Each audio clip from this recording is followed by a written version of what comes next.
Another day, another vlog, another. Kaya makakasabi ka na lang talaga na for the go. 7 days ko nga pala ngayon sa work immersion namin. Kaso nga lang po mga ka-another, parang nag-aalala na nga po ako. Dahil nga po wala pa po yung mga teacher na mga bata. Sayang din po kasi yung paggising ko po ng umaga at saka sa effort ko ngayong araw. Dahil po mga ka-another, nag-advance na nga po pala ako sa pagtrabaho ko. Dahil po bago po ang video na to, nakapagdilig na po ako, nakapagsunog na po ako ng basuraan. Kaya nga po mga ka-another, parang kinagabaan na po talaga ako. Baka po kasi wala pong pasok sa araw na to.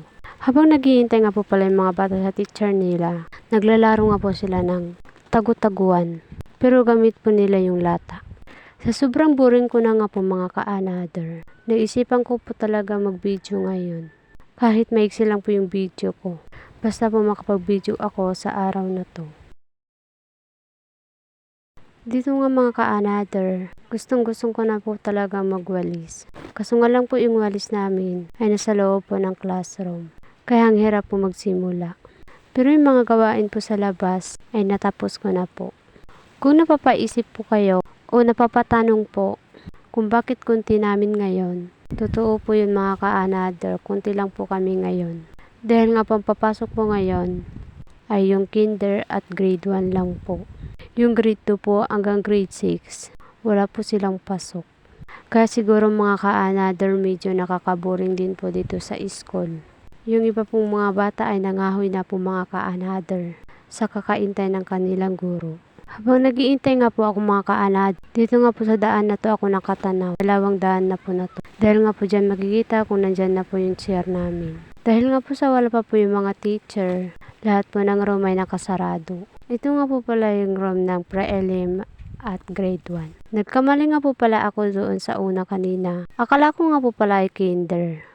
Pre-elim po pala yun mga ka-another. Sorry na lang po. Tao din po ako nagkakamali. At ito naman po mga ka-another yung grade 4 at grade 3. Bali pinagsama na nga po sa isang room yung grade 3 at grade 4. Ganun din po yung pre-elim at grade 2. Nalampasan na nga po natin yung room ng grade 2. At ito naman po yung room ng grade 6 at grade 5. Bali kinumbay na din po yung grade 6 at grade 5 mga ka-another. Kaya lahat-lahat ng grupo dito ay 4 lang po sila. 3 sir at 1 lang pong ma'am. Ito nga po mga ka-another yung madalas ko pong tambayan pag wala po akong ginagawa.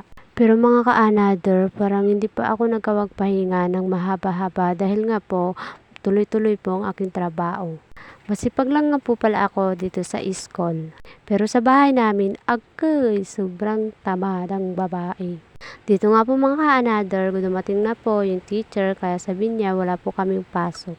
Sila pala ay kasali din ako doon. Kaya dito hindi na po natuloy ang araw na to kaya babay na po.